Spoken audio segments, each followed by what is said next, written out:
Hi everyone, welcome to Dream in English. My name is Miss Morales and I'm your English teacher for this channel. Today we're going to be looking at punctuation. Punctuation is important and it's going to help us identify the last grammatical errors within our passage.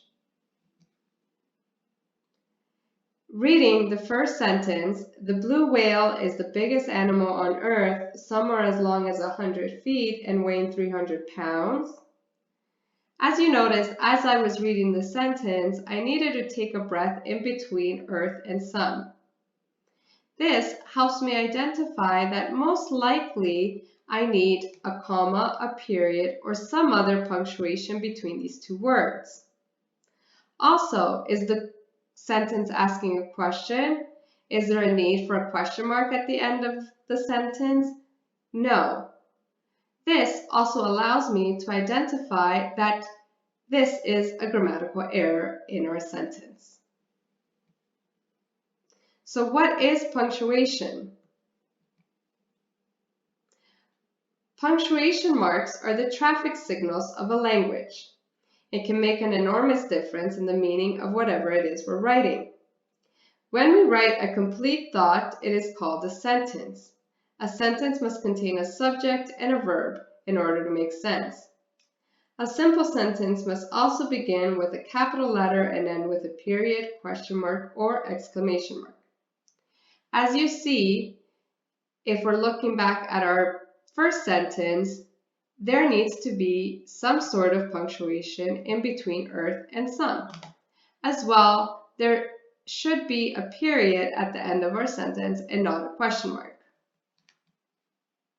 Okay, let's look at basic sentence structure.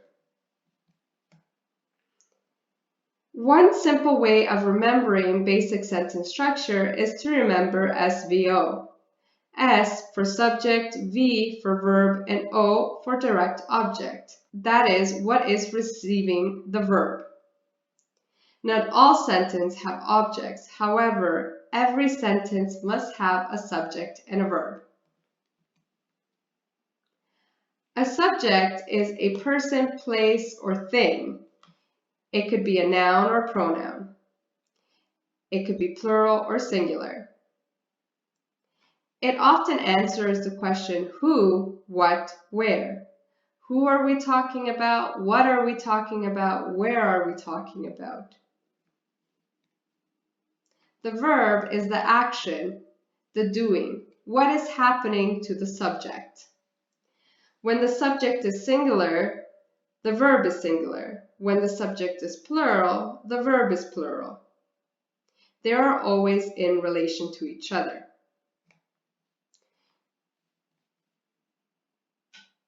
The object in the sentence is the noun or pronoun that receives the action of the verb. This does not have to be a direct object. It could also be a complement. We'll talk about this a little further on in the lesson. So let's look at some examples. Monkeys eat bananas. Who are we talking about? Monkeys. They are the subject of our sentence. What do they do? Eat. Eat is the verb, the action that is being taking place. What do they eat? Bananas. Bananas being the direct object of the verb to eat. So, subject, verb, object. Let's look at another example. She loves her job. Who are we talking about? She. What does she do? Loves. Love being the verb. What does she love? Her job. Her job is the direct object of the verb love. Looking at another example, he's eating an orange. Who are we talking about? He. What does he do? Eats. What is he eating? An orange. As you can see, our sentence follows the structure of subject, verb, object. Once again, the direct object is related to the verb. Now, sentences don't always have to be written in this particular order. However, they must contain a subject and a verb. And it must be clear what the direct object is. Let's look a little bit more on object complement.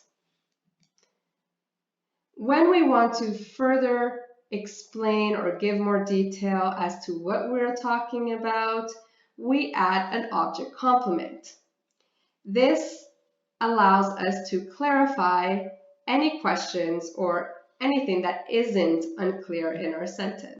This follows the structure of subject, verb, direct object, object complement.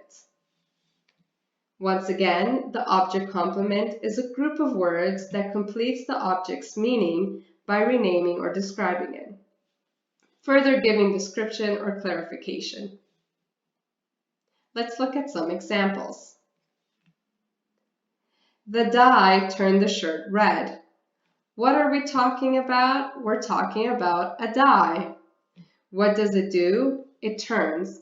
We know dye is a chemical used to change the color of something. So you can dye your hair, you can dye clothes, so it changes something.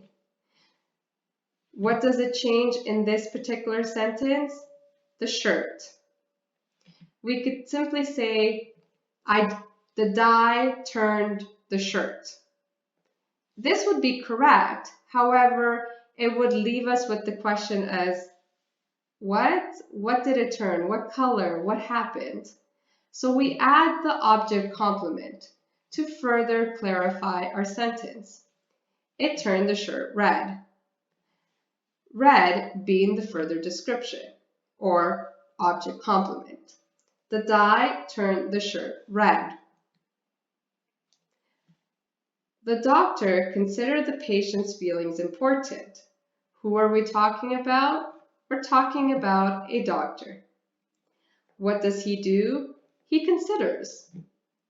Who does he consider? His patients. The doctor considers his patients.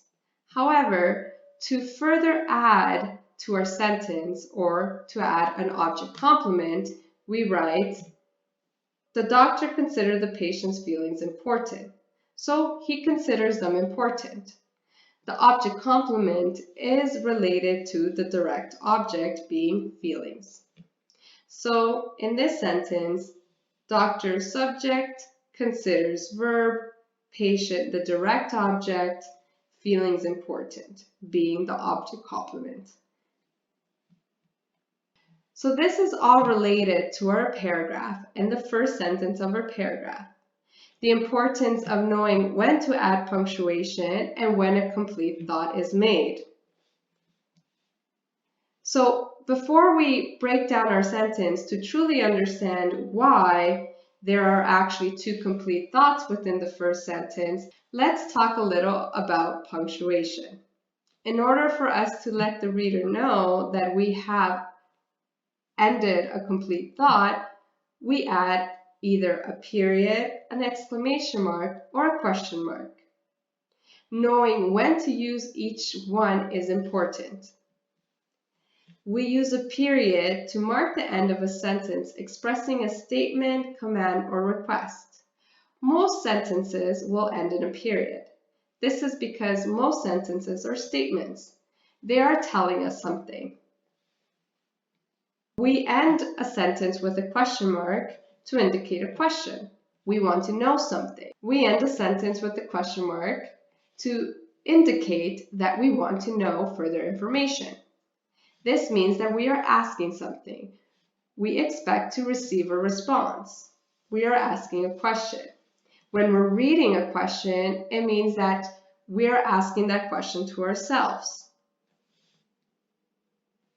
We end a sentence with an exclamation point to tell the reader that there is something surprising, something that is supposed to make us raise our voice, an exclamation mark, something astonishing. In this particular sentence, I speak English, this is a statement. I'm telling you something. I speak English. I being the subject, speak being the verb, English being the direct object and noun.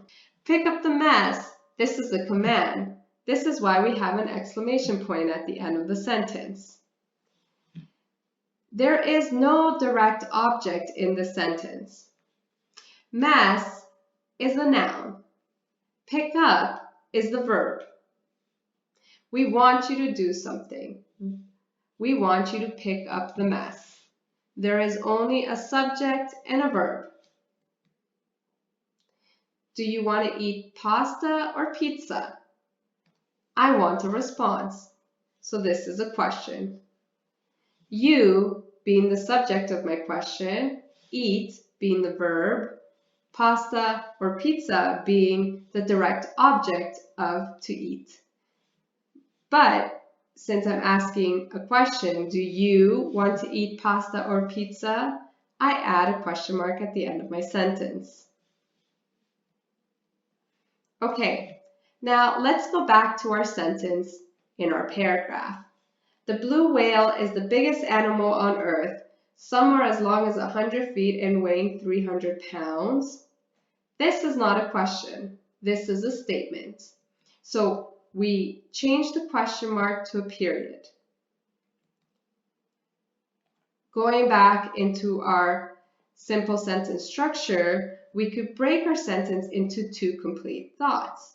The first complete thought being, the blue whale is the biggest animal on Earth. Our second complete thought being, some are as long as 100 feet and weighing 300 pounds. Let's look at this in a little more detail. Who are we talking about? We're talking about the blue whale. The blue whale is the subject of our sentence.